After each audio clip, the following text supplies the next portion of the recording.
The National Council of Arts and Culture is beginning, of course, has already begun the second edition of a 3-day Culture and Creative Economy Summit just yesterday. The summit is themed Monetizing Culture and Creative Industries at the Subnational Level and is holding at the iconic Nike Lake Resort in Enugu. Keynote speaker is Pro-Chancellor for Academic Partnerships and Industry Engagement, University of Creative Arts UK, Prof. Lyndsay Duthie. Thank you, Professor Duthie, for coming on the show today. Thank you so much for having me. I've been made very, very welcome in Nigeria, so thank you. And this is your first time in Nigeria? My first time, yeah. It's been incredible. And I've been started in Lagos, obviously Enugu, then on to Abuja and back to Lagos. So I'm having a complete flavour of your beautiful country. I have to ask you this. I mean, I want you to break it down. How are you enjoying beautiful Nigeria? The people are incredible. We've been treated to traditional music, seeing all of the wonderful talents and crafts and so forth that you do here as well. So it just feels buzzing with creativity, which is obviously what we're here to talk about, or the conference is all about as well. So and the colours are so vibrant. And the weather, you know, England's not always the sunniest, shall we say? Although we have had a nice summer, but so what about the food? The food, I haven't had too much food. I'm not very good with too spicy, but I did quite well yesterday, so I'm feeling quite proud with some stew, and some rice. Did you love rice? I had rice, yeah. Your accents changed rather quickly. Your accent, your tone just went up a little. You don't speak to us like that normally. Do you know? Oh, you sound beautiful. Now we're going to have it. It's going to go higher now, right? So it's so good to have you, Professor Duthie, and I know you're not just coming to explore Nigeria, you're coming to bring something new. You are well versed in the creative economy, in culture, creativity as a whole, and we know you're attending this event, not just attending, but you're coming in the capacity of a keynote speaker. Could you walk us through what you're bringing to this summit that is still going on as we speak? Absolutely. Well, obviously very honoured to have been invited, and especially to deliver the keynote. Really what we're looking at is the UK has been a real success story for the creative industries. We are, in comparison, a small country, but we have generated £125 billion year on year for the creative industries, which is absolutely huge. My particular area of expertise is film and high-end television. That alone generates 5 billion of that. So it's really about showing how you can really professionalize emerging technology, emerging industries, and really bring it together to really create something with legacy, longevity, and that will have really big impact, not just economically, but for jobs, for telling your own stories. So it's really, really exciting to be able to sort of show how we've done it a little bit in the UK and how we can perhaps collaborate and help with some of the advice that, you know, we didn't always get it right, so we can give you the mistakes and the successes as well. Professor Duthie, your reputation, I must say, precedes you, and I know that you produced for Sky News at a certain time and some other, like you said, high-end TV stations. Could you walk us through your background? You know, let's really get to know you, and great to hear it from you since you're here. Okay. Well, I was always very, very keen to get into television from a very young age, so didn't know anybody in the business at all, so didn't realise all the barriers that you might possibly face. So did a media degree and then started working at ITV, which is sort of the biggest commercial station in the UK, and started off on shows like this, which feels very much like I'm back home, which is fantastic. Thank you. Producing talk shows, and then moved into documentaries and sort of travelled the world doing different crime stories and all kinds of different things. So yeah, stayed in television for quite a long time, and then moved over to run some training courses. I wrote a book. I did so many things. I'm very old, you see. It doesn't show on you. It's very fun. You look the part. TV is my absolute passion. Yeah. So, but moved over to academia, became a professor, and then went back to industry to be the CEO of the Production Guild of Great Britain, which is based at Warner Brothers Studios. So that was leading producers and production managers that work on the very biggest films, so Mission Impossibles, James Bond, Barbie, all those big hits. Can we keep you? Like, can we actually keep you here at TV? Do you have space for us? Yeah. So let's get to the crux of the matter, right? The theme, monetizing culture and creative industries at the subnational level. Can Can you just break down the possibilities, bringing what was very visible and viable in the UK down to Africa and Nigeria? Yes, of course. I mean, there's several things that you need to get right. First off is thinking about the skills that are needed and really thinking about the workforce and the talent that you have, because you'll have lots of people, particularly in film, for example, which is the area I know best, but encompasses fashion, music, all of those things. People will know about producer roles or director roles, but they won't know about all of the other backroom roles that are needed to make this happen. So really understanding what skills are needed for your workforce, making sure that you've got that ready. We had an instance in the UK where production was booming, but we didn't have enough crew to fulfill all of those productions. So you don't want to be in that situation. So it's really organising that. It's thinking about the infrastructure. Do you have enough stage spaces for it? Do you have enough, digital skills? All of those kind of things. So it's really looking at it as a long-term plan. You don't want it to just come and go. You want to develop that and make that last as well. But also thinking about policy. What can governments do? What can trade bodies do to help organise the industries as well? So again, it's really speaking as a collective voice, not silos.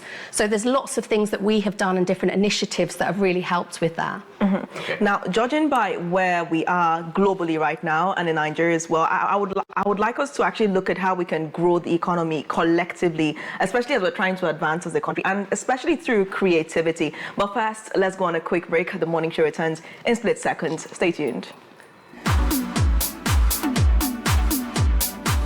Welcome back to the Afia Morning Show. But we still have Prof. Lyndsay Duthie here telling us how we can grow collectively through creativity, of course, following the ongoing event at the iconic landmark Nike Lake Resort in Enugu.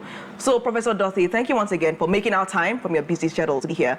Now, before we went on the break, I asked you a very important question about how we can, through community, collectively grow using creativity as a tool, because a lot of emphasis is on academics, how many books. I mean, you're already a professor, so you understand this. How much can you read? Where can you specialize? But creativity seems to be what is it's in fashion now, if we can say that. So how can we grow? What are the ideas, the pathways we can grow through creativity? I think creativity has real cultural power. It's talked about as soft power as well. So it's about that influence you have. So it tells a lot about your country and about your identity and so forth as well. So I think it's really, really important that we have that outlet, those outlets for creativity, but also how to then monetize it so that it can be people's careers. It can have that sustainability as well. So what is creativity? What classifies as creativity? Because everybody now says they're creative. So who is the real creative? Ooh, that's a really, really good question. I like that.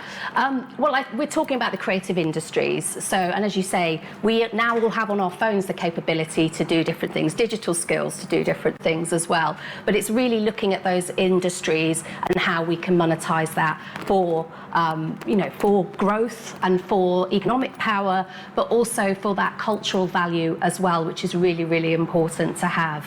So I think there's an interesting debate about AI and where that will lead with creatives, but it still needs human power, human command to tell it what to do. So I don't think for creatives it's going to change jobs, but I think it will just harness what we can do even more, even quicker, even better. So I think it's an interesting time, but lots of change coming. So important that we give everyone those skills and resilience to be able to adapt and flex with that. So exciting times. That's right. What does an inclusive creative economy in practice, what does it look like? Yeah, well, that's a really good point. We need to hear from everyone. Traditionally looking at just the UK alone, there was very much kind of, you had to know someone to get into the industry, otherwise it was a closed door. You had to go to the right schools, you had to have the right connections. So it's really important that it is shown to be diverse, that everyone is welcome. Everyone, as you were saying, has got creativity within them. So how can we harness that and develop that? I think it's really exciting for Nigeria. You have a really young population. 70% are under 35, I believe. Someone said the average age is 17, which is just like, I couldn't believe that. Yeah. So we have the opposite problem in the UK, or not problem, we have the opposite in the UK, where by 2030, 2035, more are retiring from the workforce than entering it. And that's similar for a lot of other countries. So there's a real global talent crisis about to happen. So huge opportunity for Nigeria, with all of your young talent coming through, to jump on in there, really, and get a foothold of this. So looking at Nigeria, from the UK or outside the sphere, right? How do you see creatives here? How would you, grade their works and what they've actually put in place, from whenever to now? I think phenomenal. You look at things like Nollywood, Afrobeats, there's so much rich vibrancy already. I think it's how we take it further globally as well, and how that can kind of extend. So I think there's so much talent. It's now about the next level and monetizing that even further on that global stage. So I think they're so rich in creativity. We don't need to teach you how to be creative. So you've got that kind of covered. It's how to move it to that next level. Is it the music or the movies? Which of them would you say that, when I think about Nigeria or think about Africa, this is the sphere that is, booming the most? Yeah, I'd probably say music, just because that's what I kind of would go to initially. But Nollywood has obviously got a huge reach as well, and also your fashion as well. So I think you need all of those, because all those different disciplines come together. If you think about a film, you need music, you need fashion, you need graphic design. All of those things converge together. So I think there's so much rich vibrancy here. It's incredibly exciting. Now, at the risk of turning this into a lecture, you talked about artificial intelligence, and you caught my attention significantly there, because many people see AI as a threat to the ordinary nuances of people. They think that this is hampering the real personality of people coming out in what they write, what they present, the graphics they put out. How can AI be used creativity? How can AI be perceived as less of a threat? It's a really good point. It will change jobs for sure, and we're all talking about it now, and again trying to plan for what those skills are going to look like. We don't know for sure, because we're living through it as it's happening, but I think we have to embrace it. We can't say, we don't want it to happen. We do need, and we're looking at it in the UK and obviously worldwide as well, government to help with certain things around copyright and IP, particularly how that's used. Data mining happens, and how we manage some of that. So there's a part to play in it, but I think it will make things quicker. You can show a client 3 or 4 different options, quite quickly, and kind of get to that decision level. But the bit that I'm kind of most worried about with AI is some of those jobs that traditionally early careers new entrants would go into probably will go. So how do we bring them in? How do they train up on the job? How do they enter that workforce? So there's some planning on skills to do around that. But it's happening. It's already happening. So we have to embrace it and find ways to work with it. But always remember that, it's still a human controlling what happens, what you put into that. What's your take generally on artificial intelligence, especially in conversations around creativity? Do you think AI adds or takes away from creativity?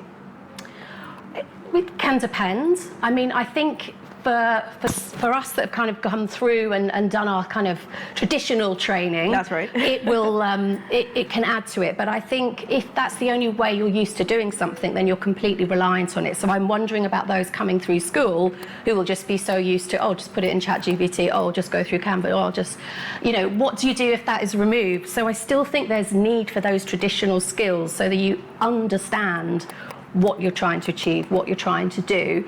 But there's pros and cons with both of these things. You're an academic, and I know you definitely studied, you earned your professorship the traditional way, right? You went through all the stages and you had to read those books and burn the night candles or the night lights to ensure the night lights to ensure that you passed your exams, and you did, and that's why you're so profound today, profoundly successful. So essentially, how would you say artificial intelligence is impacting the academic sector? You are interacting with the professors of tomorrow. You know what the students of today look like. How would you say it's impacting this sector? Yeah, that is a really good point. We're spending a lot of time thinking about assessments. How do you assess people? Does it matter what matters, I think, is the kind of thing that we're looking at. You're absolutely right. Back in my day, 30 years ago when I was studying, you'd go into the library, take out a book, take it home. Now you can do that digitally. You can ask for a summary of the book. You can do all these other things. So we're, at the moment, thinking about, do we have to let go of some things and find new ways of doing it, or do we keep pushing that is the way to do it? So particularly in that assessment, it's tricky to know what to do. So there's lots of discussions, lots of roundtables with other universities to come up with some collective thinking on that. But also, I think we have to be open to learn from our students. Well, I want to come from the policies, the government, and we talked about that earlier, by the way, because one of the reasons or why I'm trying to propel these creatives in Nigeria is the support from the government. But I want to throw this to you and how you worked in the UK for the government to see that there are potentials in harnessing and involving, these creatives and booming their economy. So can you speak to that? Also, I don't know, maybe the government of Enugu State of Nigeria are listening to you to take a cue from what happened in the UK. We can actually attribute it down here.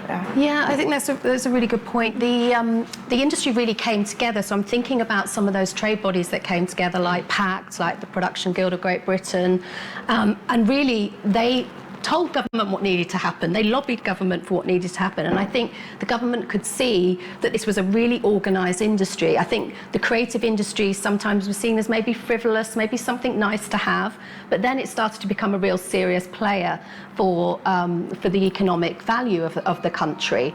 There was a big change in sort of 2010 when Netflix came over to the UK and started to spend £1 billion on original content. So again, the government really sat up and listened, and we as an industry came together collectively. And I think that's really important, not to operate in silos, to come together collectively to tell government what really needed to happen, where the support was needed. So things like tax credits for UK productions with a UK director or writer, you can get 40% tax credit back, which is a huge incentive.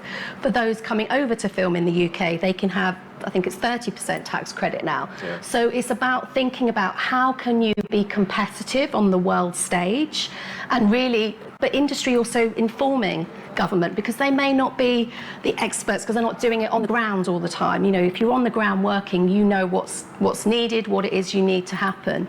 But also skills strategies. The UK government has been very helpful in looking at labour workforce planning, and thinking about where they need to put money into skills as well. So it's really, I think sometimes we can lead the way as industry and then present it in a very collective, organised way to government to really hammer that home. So there's so much that can be done, and it's, as I said, very exciting for Nigeria, and it feels like your moment is now to really do it. All right, we're out of time, but in 30 seconds, what would you say is the challenge that every creative today faces in 30 seconds? Oh my goodness. Well, creativity is everywhere. There's more good ideas than there are funding and slots, but you should never give up. Keep going. You always hear of ideas that took 5 years, 10 years to get off the ground, but it will happen. So planning your career, being open-minded to take different directions and pivot. As we talked about, AI is coming, lots of changes ahead.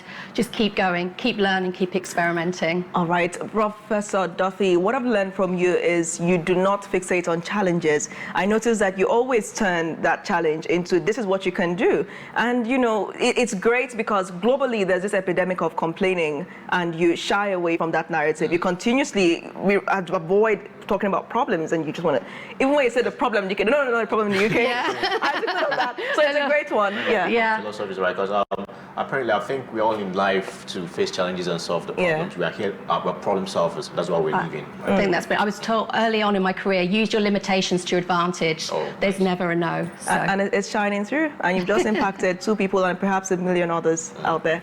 Thank you once again. The morning show has come to an end. On behalf of the entire production team of the Afia Morning Show on Afia TV, it's to say thank you for watching. I remain your host, Nollywood. Good morning. Aji Nwachuku, have a splendid one. Bye for now.